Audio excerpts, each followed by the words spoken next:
New Zealand, Aotearoa, Middle Earth. Ano man ang itawag mo, one thing is the same. Sobrang ganda ng destination na to. And for many of us, isa ito sa mga lugar na talagang pangarap nating mapuntahan. Pero, paano ba magplano ng trip papunta dito sa real-life Fantasyland na to?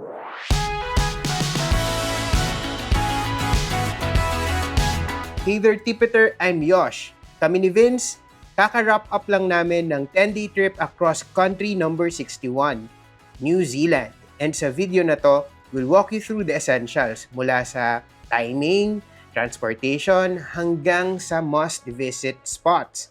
Dahil yes, it may be an epic destination, pero kailangan din ng konting strategy. Pero before we begin, just letting you know na madalas kami mag-publish ng mga informative travel videos. So kung hindi ka pa nakasubscribe, pasubscribe naman dyan, ring the bell beside it na rin, and select all so you won't miss any of our uploads. Malapit na nating ma-achieve ang 250,000 subscribers, so salamat sa mga nakasubscribe na. Kung sa Facebook ka naman nanonood, 1 million strong na tayo, so paki-like and follow nyo na rin ang page na to. Okay, balik tayo sa New Zealand. Step 1. Mag-decide kung gaano katagal ang magiging trip mo. Kung laki ang usapan, medyo tricky ang New Zealand kapag tinitingnan sa mapa kasi mukha lang siyang dalawang maliit na isla, lalo na kapag kasama sa frame ang napakalaking Australia. Isipin mo, isang buong kontinente yung kapitbahay niya. Pero sa totoo lang, hindi ito maliit.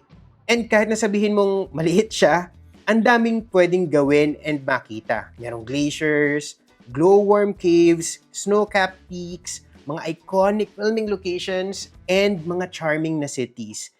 And chances are, gusto mong makita yan lahat, di ba? Yung first advice namin ay to stay longer. Kami, 10 days kami nagstay, pero bitin na bitin pa rin kami. Getting to New Zealand, hindi yan madali and hindi yan mura. Kaya make the most out of it by staying ng mas matagal and mas maraming mapuntahan. Lalo na kung balak mong bumisita ng multiple cities. But if you can really allocate na konting araw lang, okay lang naman yon. Just know na mas challenging lang. Unless magfo-focus ka sa 1 or 2 destinations lang. Step 2, buuin mo na yung itinerary mo. Once you figure out kung ilang days ang isa-spend mo sa New Zealand, oras na para ayusin yung itinerary. Yung unang step is i-identify kung ano yung mga destinations na non-negotiable for you. Kunyari, Lord of the Rings fan ka. For sure, hindi mo mapapatawad yung sarili mo kung hindi ka makakatapak sa Hobbiton, di ba? So, ilista mo yan lahat. Sa case namin, we only had a few. Hobbiton, Christchurch, and Queenstown. And just looking at the map, na-realize namin maaga pa lang na ang lalayo pala ng mga ito, magkakalayo sila.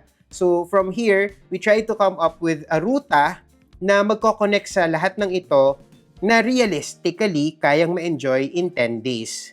Mula umpisa, we knew our entry point would be Auckland.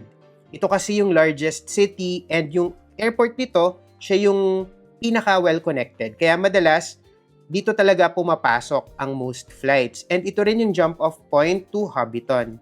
But instead of going back to Auckland, nag-decide na lang kami na magstay a couple of days sa Rotorua since sikat din naman yon na tourist destination. Ang Rotorua, may airport din sila which serves direct flights to Christchurch. So, mas pinili namin na lumipad papunta sa Christchurch. But from Christchurch to Queenstown, gusto namin by land mag-travel para mas ma-admire namin yung landscapes along the way. Sobrang ganda daw kasi talaga dito sa South Island. Kaya naman, meron lang tayong 4 na hotels na ibubok. Isa sa Auckland, isa sa Rotorua, isa sa Christchurch, and isa sa Queenstown. Pero, habang mas nagre-research pa kami, nalaman din namin na marami rin kaming iba pang mga pwedeng mapuntahan along the way. For example, from Christchurch to Queenstown, instead of booking a direct bus, we discovered na merong mga one-way tours on Klook. One-way kasi pipick upin ka sa Christchurch tapos may mga stops, magtutour kayo sa mga tourist spots along the way like Lake Tekapo and yung areas close to Mount Cook. Tapos, dun na kayo i-drop off sa Queenstown. Para siyang bus transfer and group tour in one. Mas okay siya kesa, kunyari, magbabalikan ka na day trip papunta sa isang city, tapos pagdating mo sa kabilang city, sa Queenstown, magbabalikan din ka na day trip dun sa ibang parts naman na mas malapit. So parang mas tipid siya kasi isang diretso lang. On Klook, meron silang Christchurch to Queenstown and Queenstown to Christchurch via Lake Tekapo and Mount Cook. And meron ding Auckland to Rotorua via Hobbiton. So ito, mga one-way tours to. Yung Milford Sound, accessible on a day trip from Queenstown. And yes, available din yan sa Klook. You can get discounts on Klook by using our promo code ThePoorTravelerKlook and TPTKlook5. Or pwede mo ring i-redeem yung exclusive Klook discount vouchers na yan automatically by visiting www.thepoortraveler.net/Klook. In case na yung promo codes namin ay magbago in the future, kasi minsan nangyayari yan, this link will give you the updated code too. We'll add this link in the description and pinned comment. Anyway, so suddenly, yung itinerary natin ay nagbago from ganito to ganito. That's a lot of ground for 10 days. Pero yeah, ganito na yung naging ruta natin. Which brings us to our next step. Step 3, figure out transportation. Isa pa na naging apparent early on habang nagre-research kami for this trip is that yung public transportation options between cities in New Zealand ay very limited. Konti lang yung mga biyahe from one city to another. Kaya naman, marami sa mga online publications na makikita nyo, sinasabi na yung best way to get around talaga is by renting a car or camper van. And agree ako doon. By driving, bukod sa nagkakaroon kayo ng total control of your time, hindi pa kayo nare-restrict ng mga rigid na bus or tour schedules. Pero before you lock it in, make sure na meron kayong valid na driver's license and na confident kayong mag-drive sa left side of the road kasi medyo unnerving yon lalo na sa umpisa. But if you're traveling alone or couple kayo, you might end up spending more sa car rental. It's more ideal kapag part kayo ng like bigger group, kunwari 4 kayo, ganyan, para meron kayong companions to split the cost with. If driving is out of the picture for whatever reason, kunyari wala kayong lisensya, hindi kayo marunong mag-drive, or ayaw nyo lang, you can take intercity buses naman. So ito DIY style. But again, know that departures are few and far between. For example, from Auckland to Rotorua, there are only a handful of journeys available. You can totally make it work, pero kailangan mo talagang planuhin yung timing mo ng maayos. Another option is by joining the one-way tours na sinabi ko kanina sa previous section. Pwede ka ring lumipad. Yung domestic flights within New Zealand are delightfully mura. So don't count them out just yet. For example, yung flight namin from Auckland to Christchurch, we only paid 108 NZ dollars. Mga 3,640 pesos yun per person. Kasama na yung bags dun ha. Originally, we wanted to fly straight from Rotorua Airport papunta sa Christchurch. Kaya lang, nung chinek namin yung pamasahe, parang 3 times na mas mahal yung route na yon, yung flights from Rotorua to Christchurch, kumpara sa kung sa Auckland ka manggagaling. So, nag-decide na lang kami na bumalik ng Auckland from Rotorua, tas dun lumipad. Speaking of flights, Step 4, compare flight prices. Hindi lang medyo, malayo ang New Zealand talaga. Kaya naman, it's no surprise na yung mga flights papunta doon ay mahal talaga. Its national flag carrier is Air New Zealand, which has direct flights to and from Taipei, Singapore, Hong Kong, Tokyo, Shanghai, Vancouver, and iba't ibang cities across Australia, US, and the Pacific. Yung iba pang airlines na lumilipad dito ay Qantas, Jetstar, China Airlines, Cathay Pacific, Singapore Air, Qatar Airways, and Emirates. And marami ring ibang mga US and Chinese carriers. Sa Pilipinas tayo nakabase, so walang direct flights na available. Dati, meron ang Philippine Airlines na direct, Manila to Auckland. Pero hindi na yon available ngayon, diniscontinue na yon. So we had to connect elsewhere. Pero yung trip kasi namin na to is part of a greater Australia-New Zealand trip. So manggagaling kami from Melbourne. To compare flights, visit www.thepoortraveler.net/flight. If you book in advance, a round-trip flight from Manila usually costs 40 to 50,000 pesos kapag off-peak and around 60,000 kapag peak season naman. As much as possible, try nyo na yung both legs ng ibubook nyo na journey ay same airline. Or at least, kung magkaiba man yung airline, meron silang codeshare agreement para hindi na kayo lalabas sa immigration sa layover airport and hindi nyo kailangan i-pick up and check-in ulit yung bag. Lalo na kung magko-connect kayo sa Australia. Kasi kapag ganun, kailangan yung makakuha muna ng transit visa. So, kunyari sa example na to, na makikita nyo sa screen, yung first leg, Manila to Brisbane sa Australia, PAL. Tapos yung second leg, Brisbane to Auckland is Jetstar. Tapos kung wala silang codeshare agreement, magkaiba kasi silang airline, sa Brisbane, kailangan mong lumabas ng immigration. So, ibig sabihin, kailangan mo ng transit visa kapag ganito yung setup.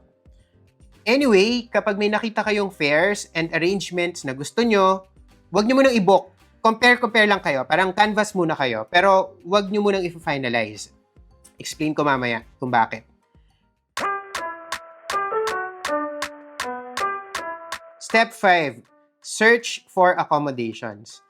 Ito yung isa pang kailangan nyo i-consider. May good news and bad news tayo. Yung good news, most New Zealand city or town centers ay hindi kalakihan.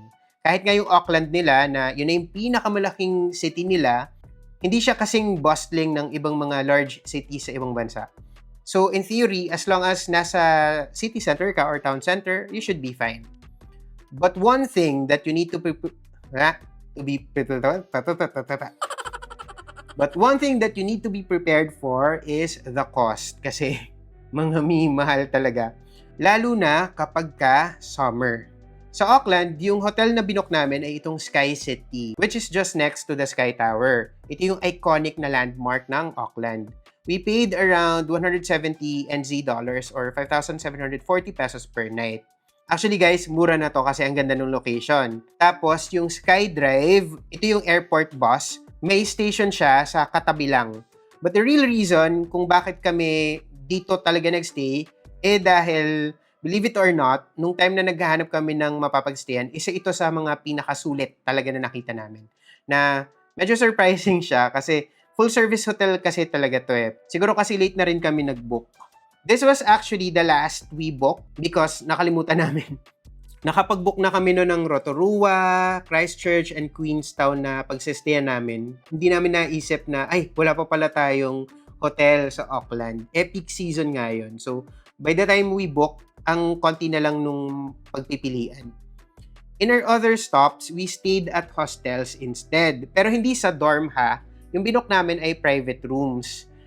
Pero hostel pa rin. Ayaw na lang namin sa dorm kasi parang sa edad namin to. Parang graduate na kami doon and medyo humihilig kasi tayo. So ayaw nating mambulabog ng mga magiging roommates. So private tayo. Sa Rotorua, nagstay tayo sa Rock Solid Backpackers. It's a hostel right in the city center within walking distance of major attractions. Fan room lang to, walang aircon. Pero okay lang naman kasi yung summer naman sa New Zealand, medyo mild lang siya. So hindi naman talaga siya like Gitata level, ganon. It's equipped with the basic amenities. May TV, may working table, toiletries, ganyan. And yes, meron siyang ensuite na toilet and bath. Ang binayad namin dito is 147 NZD or around 4,950 pesos per night. Pero fan room to ha. So, pag inisip mo na, fan room, tapos ganyan, yung presyo, mahal nga siya. Pero promise, isa ito sa pinakamura na nakita namin.